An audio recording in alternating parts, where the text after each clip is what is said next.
Hey there, it's CJ Willie and I'm cracking a pack. Today is pack number 4 in my Magic the Gathering Core Set 2021 bundle. The focus of the video is what is your pick? As I crack the pack, I will discuss which card will be my pack 1 pick 1. My viewpoint will be from a very casual Magic the Gathering player perspective. It will be a kitchen table draft, having fun with friends' opinion. Check out my preview video on my Core Set 2021 bundle. I have added the link to the preview video in the explanation below. Looks like we have a foil, so add, land, foil, rare, 3 uncommons, rare, foil, land, add.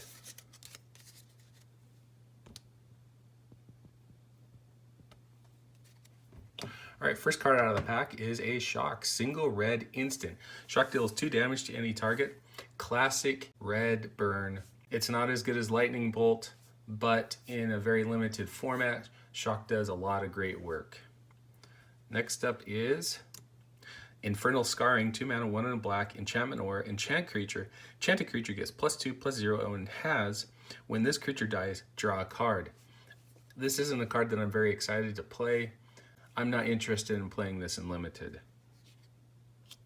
Next up is Sabertooth Mauler, 4 mana, 3 and a green. It's a cat at 3/3. At the beginning of your end step, if a creature died this turn, put a +1/+1 counter on Sabertooth Mauler and untap it. So this can fit into the green-white counters deck. It probably is the 22nd, 23rd card to fill out that deck. There are many other green-white +1/+1 counter cards in both colors that are better payoffs than Sabertooth Mauler. Next up is Garruk's Gorehorn, 5 mana, 4 and a green. It's a 7/3, does nothing else. This is an extremely cuttable card. It just seems to be way too vanilla to have any payoffs. Next up is Fetid Imp, 2 mana, 1 and a black. It's an imp at 1/2. It's a flyer. You can pay a single black mana. Fetid Imp gains Death Touch until end of turn. This card comes out and holds down the fort. A 1/2 flyer that can have Death Touch is going to take out most creatures. Next up is Bone Pit Brute, 6 mana, 4 and 2 red. It's a Cyclops at 4/5. It has Menace. When Bone Pit Brute enters the battlefield, target creature gets +4/+0 until end of turn. Coming in on turn 6 and giving another creature +4/+0 is great. It having Menace gets it around many blockers and can finish off the game. Next up is Voldalian Arcanist, 2 mana, 1 and a blue. It's a Merfolk Wizard at 1/3. You can tap it and add colorless. Spend this mana only to cast an instant or sorcery spell. I like this card quite a bit in the blue-red spells deck. Outside of that, it's not a great card. Next up is Alpine Watchdog, 2 mana, 1 and a white. It's a dog at 2/2. It has Vigilance. This fits in really well with the red-white aggressive decks, especially if you have the Alpine Houndmaster. It's a great strategy if you can pick up a couple of these. Next up is Crash Through, single red mana, sorcery, creatures you control gain trample until end of turn, draw a card. This card also works pretty well in aggressive strategy.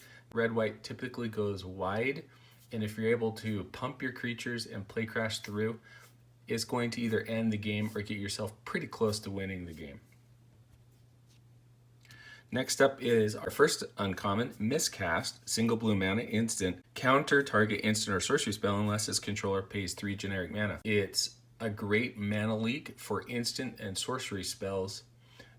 Early on in the game, this is a perfect card to hold up simply because it's going to save your creature or it's going to prevent some sort of shenanigan on your opponent's side. So Miscast is going to do a ton of great work. Next uncommon is Waker of the Waves, 7 mana, 5 and 2 blue. It's a whale at 7/7. Creatures your opponents control get -1, -0. You can pay 1 and a blue, discard Waker of Waves, look at the top 2 cards of your library, put one of them into your hand and the other into your graveyard. This is a cool ability for a creature. In a game of limited, maybe you're not going to get to 7 mana. Maybe early on you have this in your hand and you can pitch it for 2 mana, look at the top 2 cards, take a card that you're able to play, put that into your hand, and put the other card into your graveyard.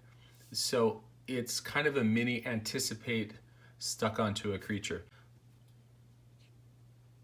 Our final uncommon is Carrion Grub, 4 mana, 3 and a black. It's an instant at 0/5. Carrion Grub gets +X/+0, where X is the greatest power among creature cards in your graveyard.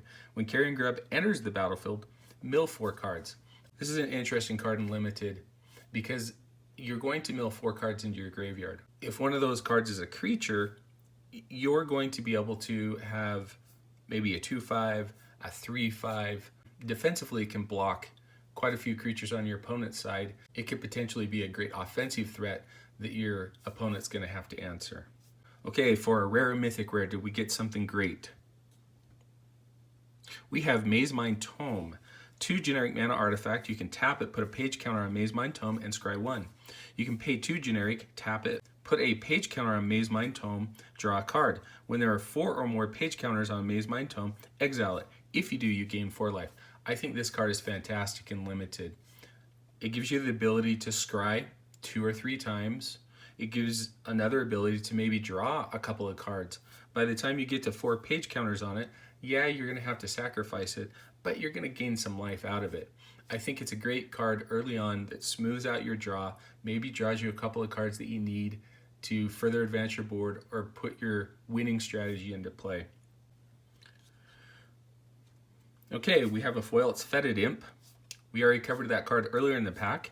So, got a really cool showcase looking Plains card and a Beast token that goes with Planeswalker Garruk. So my favorite card,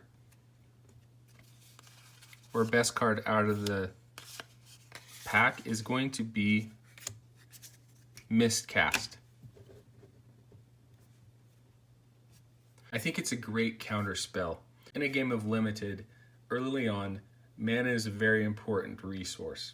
Mistcast helps set the tempo. It's going to help protect your permanents on your board. It's going to keep your opponent from doing maybe some broken things on their side.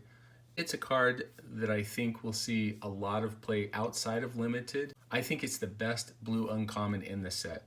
Anyway, hope you enjoyed the video. If you did like it, please subscribe and share. Take some time to tell me in the comment section what was your favorite card or best card out of the pack. Until next time, when I'm back to crack pack number 5 in my Magic the Gathering Core Set 2021 bundle, and what is your pick?